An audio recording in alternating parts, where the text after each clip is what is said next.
In section 52, we will look at ratios, rates, and proportions. The use of the calculator is required for this section. For number 1, at a certain movie theater, the ratio of length to width of the movie screen is 16 to 9. If the length of the screen is 90 feet, then to the nearest foot, how many feet is the width? The minute that it says that this is talking about a ratio, we know we're going to be setting up a fraction. Now, the fact that this says length to width is going to help us to know what we're setting up in this fraction. So length is the numerator, width is the denominator. Then it gives us in there that the ratio is 16 to 9. So we want to make sure that 16 is going with the length and 9 is going with the width. Now we're actually given the length here. The length of the screen is 90 feet, so we're going to want the 90 to go with the numerator here, and then what we're looking for here is the width, so that's going to be our variable in the denominator. So I'll go ahead and set up 90 over x. Now from here we have a proportion. 16 over 9 equals 90 over x, and we're going to cross multiply to solve that. So if I multiply 16 and x together, that gives me 16x. 9 times 90, I'll do there, that's 810. Then if I divide both sides by 16, I'm going to get 50.625. Then you want to look at how we're supposed to report this answer. It does say to the nearest foot, which means I am going to round this to 51. So your answer here is 51 feet. For number 2, Elena is conducting a study about the effects of toxins in the water on the hormones of fish. Elena surveys 350 male fish in a river and finds that 150 of the male fish have egg cells growing inside them. According to Elena's survey, what is the ratio of male fish with egg cells to male fish without egg cells? Well, again, we see that this is a ratio and we're immediately going to be setting up a fraction. We want to think about what is supposed to go in the numerator and what is going to go in the denominator.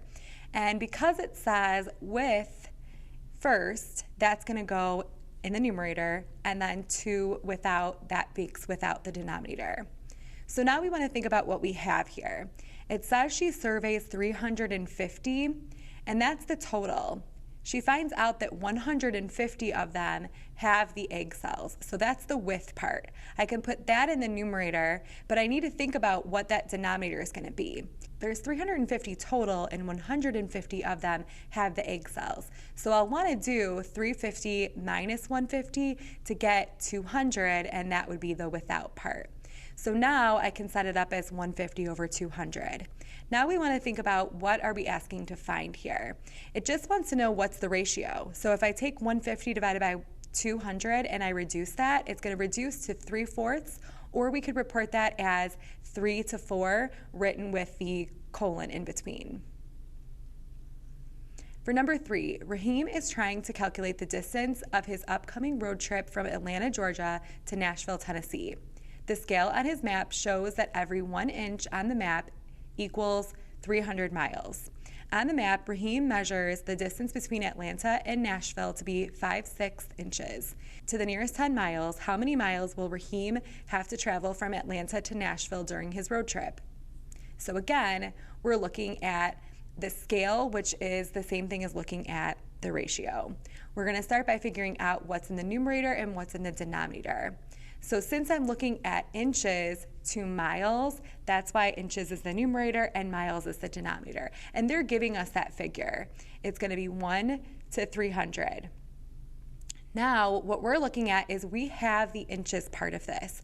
We're trying to figure out how that converts to miles. So those inches have to go in the numerator because all the inches are going in the numerator throughout this problem. And the miles is what we're looking for. So that part's the x. From here, we'll go ahead and cross multiply. We do 1 times x, that's going to give us x. 300 times 5/6 gives us 250. We want to think about what how to report our answer here. It does say to the nearest 10 miles. So if this had come out to say 251, I'd be rounding this to 250. If it was 258, I'd be rounding it to 260. So I do have 250, which works out fine here, and that is going to be the number of miles. For number 4, a geneticist conducts a study to investigate the prevalence of a certain genetic marker in a particular population of U.S. adults. During the study, the geneticist observes the genetic code of 1,000 randomly selected U.S. adults in that population and finds that 350 of the adults have the genetic marker. According to the results of the study, what is the ratio of observed adults with the genetic marker to observed adults without the genetic marker? So again, it's ratio. So we're going to be setting up a fraction. We want to think about what's the numerator and what's the denominator. We have observed adults with the genetic marker to the observed adults without the genetic marker. We're given that 350 of the adults surveyed have the genetic marker. So that's going to be our numerator. We have to figure out the without part. And again, we know that there was a total of 1,000. So I have to think about 1,000, taking out that 350 and seeing what I'd have left, and that would be 650. So I can go ahead and do 350 divided by 650, reduce this to 7 over 13, or I can say that the ratio is 7 to 13. For number 5, the musical interval between two sounds is called an octave if the ratio of the sound's frequencies is 2 to 1. The table below shows the names of musical intervals between two sounds based on the ratios of the two sounds' frequencies.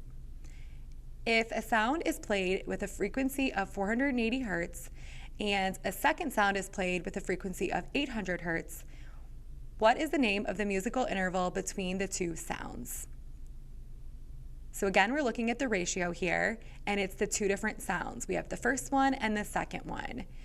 In our example here, it says 480 and then 800. So if I do 480 divided by 800, I can simplify that to 3/5 or write it as 3 to 5. So the one that's going to match up with that in this one is our major sixth because it has that ratio that matches up with what we just got.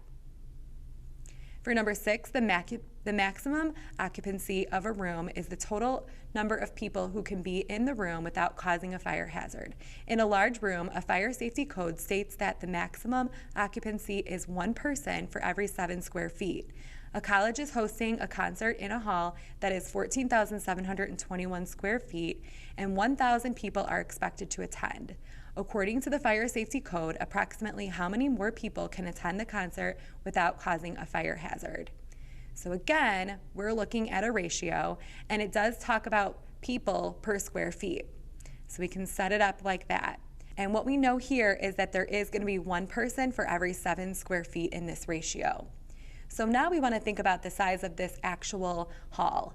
And the hall is said to be 14,721 square feet. And because that's a square foot measurement, that's going to go in the denominator here. What I'm looking for is how many total people can attend. So when I solve that, I'm multiplying 1 times 14,721 and 7 times x. If I divide both sides by 7, I'm getting 2,103. Now that's the total amount of people who can attend. There's 1,000 people who are already expected to attend. So we want to know how many more people can actually attend this concert. So to do that, we just have to take the total that would be able to fit in the concert hall, subtract out the people that we know are already coming, and that means that 1,103 people could still come. At this point, you can complete the exit slip associated with this lesson, and your homework is in this practice set.